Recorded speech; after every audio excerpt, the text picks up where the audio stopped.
안녕하세요 친구. 좋은 하루 되세요. 채널을 시청하고 구독해주셔서 감사합니다. 지난해 국경 문제로 중국과 충돌한 인도가 남중국해 등 중국 주변 해역으로 군함을 파견한다. 인도 국방부는 2일 오후 보도자료를 통해 이달 초 해군 동부 함대 소속 군함 4척을 남중국해, 동남아시아, 서태평양 등으로 파견할 계획이라고 밝혔다. 국방부는 이번 군함 파견 일정은 2달 이상 지속될 예정이라고 설명했다. 파견 개시일 등 구체적인 일정은 공개되지 않았다. 파견에는 유도탄 탑재 구축함 및 소형 구축함, 대잠수함, 소형 호위함 등이 포함됐다. 국방부에 따르면 이들 함정은 파견 기간에 베트남, 필리핀, 싱가포르, 인도네시아, 호주 해군 등과 차례로 훈련할 예정이다. 서태평양에서는 미국, 호주, 일본 등 쿼드 4개국 해군이 참여하는 합동 군사훈련 말라바르 21을 소화하게 된다. 인도는 지난해 11월 인도양에서 말라바르 2020을 주도한 바 있다. 쿼드는 중국 견제를 위한 협의체로 평가받는다. 인도는 전통적으로 비동맹 중립 노선을 걷는 나라였으나 지난 몇 년 동안에는 미국으로 외교 무게의 중심이 옮겨가는 분위기다. 중국이 남아시아 등의 영향력을 크게 확대하면서 미국과 공동 대응 필요성이 커졌기 때문이다. 다만 국방부는 이번 함정 파견 이유에 대해 인도 태평양 우방국과의 군사협력과 연대를 강화하기 위함이라고 설명했다. 하지만 파견 지역에 남중국해가 포함됐다는 점이 중국의 신경을 자극할 것으로 보인다. 남중국해는 풍부한 천연 자원이 매장돼 있고 해상 물동량이 많아 중국과 필리핀, 인도네시아, 말레이시아, 베트남 등 주변국이 자원 영유권과 어업권을 놓고 끊임없이 분쟁하는 해역이다. 중국은 남중국해의 유자 형태로 9개 선, 9단선을 그어 90%를 자국 영해라고 주장하면서 인공섬을 건설한 뒤 군사기지와의 주변 국가들과 갈등을 빚고 있다. 최근에도 중국은 영국 퀸 엘리자베스 항공모함 전단의 남중국해 접근에 맞서 군사훈련을 벌이는 등 날카로운 반응을 보이기도 했다. 인도는 지난해 중국과 국경 충돌 직후에도 남중국해에 군함을 파견, 중국의 신경을 건드리기도 했다. 인도 해군은 당시 남중국해에서 인도양으로 가는 길목인 물라카 해협에도 함정을 보내 중국 해군의 동향을 감시한 것으로 알려졌다. 싱가포르 라자라트남 국제연구원 RSIS 위 콜린 코 연구원은 CNN 방송에 남중국해에 인도 군함이 출현하는 것만으로도 인도는 전략적 목표를 충분히 달성하게 될 것이라고 말했다.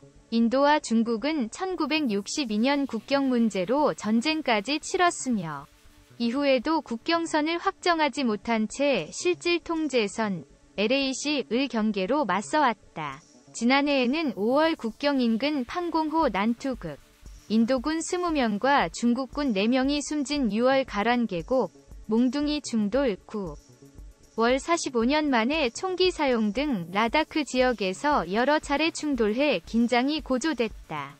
6월 29일 중국 하이난 해양안전청이 남중국해 일대에 대해 항행금지구역을 선포했다. 기간은 7월 1일 오전 1시부터 5일 밤 12시까지였고 중국과 베트남이 영토 분쟁을 벌이고 있는 파라셀 제도, 중국령 시사군도 가 대상 해역이었다. 중국 당국이 밝힌 항행금지구역 선포 이유는 군사훈련 때문이었다.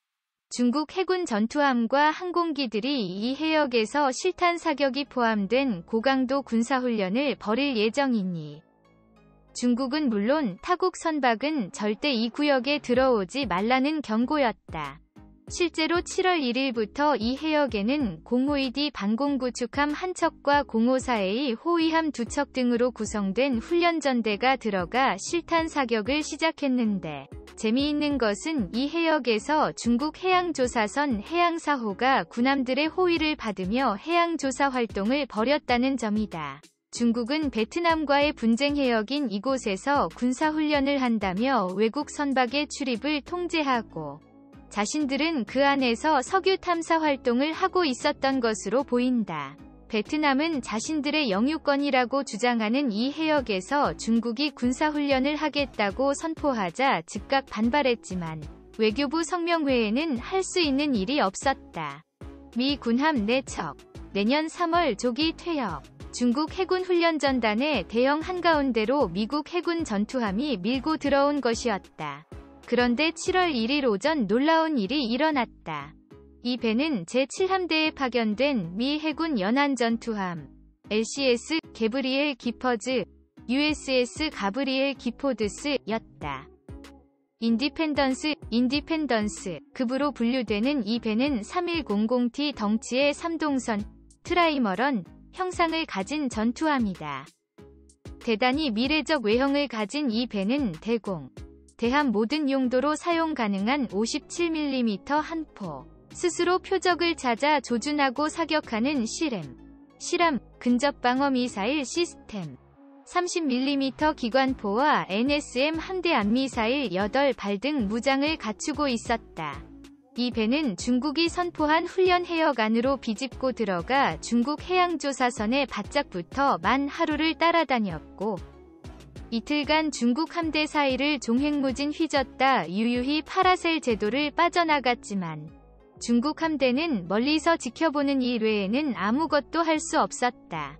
이처럼 최일선에서 종횡무진 활약하는 게브리엘 기퍼즈 같은 인디펜던스급 연안 전투함은 미 해군의 11척이 취역한 상태다. 같은 시기 취역한 프리덤급 연안 전투함도 10척이 운용되고 있다. 인디펜던스급은 8척이 추가로 전력화될 계획이고 프리덤급은 6척이 더 취역할 예정인데 7월 2일 충격적인 소식이 전해졌다. 지금 전력화가 진행 중인 인디펜던스급과 프리덤급이 내년 3월 4척이나 퇴역한다는 것이었다. 이 같은 소식은 7월 2일 미국 디펜스 뉴스가 마이클 길데이 미 해군 참모총장이 6월 20일 해군청으로 보낸 메시지를 보도하면서 알려졌다. 길데이 총장은 4척의 연안 전투함을 내년 3월 31일 차로 현역 함정 목록에서 해제하고 모스볼로 보낼 것이라고 해군청장에게 보고했다. 모스볼이란 미 해군 퇴역 함정이 스크랩 처리, 보관되는 곳이다. 길데이 총장이 밝힌 퇴역 대상 함정은 인디펜던스와 그 동급의 코로나도, 프리덤과 그 동급의 포트워스다. 인디펜던스는 2011년, 코로나도는 2014년 취역했고 프리덤과 포트워스는 각각 2008년과 2012년 취역했다.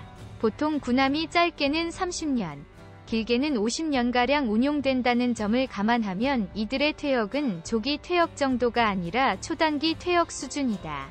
미 해군은 이미 2월에도 이들 함정의 조기 퇴역 가능성을 언급한 바 있다. 해군청 예산차관보인 랜디 크루즈 준장은 2월 디펜스 뉴스와 인터뷰에서 LCS 초기 양산분 4척은 전투함으로서 가치는 물론 시험선박으로서의 유용성도 거의 끝났고 더는 이 배들에 쓸 돈이 없다며 이 군함들의 조기 퇴역을 시사했다. 이렇게 혹독한 평가를 받으며 조기 퇴역이 결정된 이 전투함들은 인디펜던스급의 경우 3100T, 프리덤급의 경우 3500T위 비교적 작은 덩치지만 동급 함정 가운데 세계 최정상급 가격으로 악명이 높다. 비슷한 덩치로 비슷한 시기에 전력화된 우리 해군 인천급은 척당 가격이 2,800억 원가량이고 이보다 약간 큰 중국 054A 호위함은 약 4천억 원 수준이다. 그런데 인디펜던스급은 초도함 기준 9,500억 원, 프리덤급은 8천억 원에 달한다. 우리 해군의 1만 T급 이지스 구축함인 세종대왕급에 맞먹는 가격이다. 더 충격적인 것은 이 가격으로 만들어낸 전투함의 구성이다. 9천억 원이라는 돈은 우리 해군의 차세대 전투함인 대구급 호위함 2척을 뽑고도 남는 금액이고 스페인의 6000T급 이지스함인 F100급을 사고도 2천억 원이 남는다. 그러나 9천억 원짜리 인디펜던스함에는 의상 배열 레이더나 SM-2 미사일 같은 고급 장비가 단 하나도 탑재되지 않았다. 항법 레이더와 대수상 레이더만 있을 뿐이다.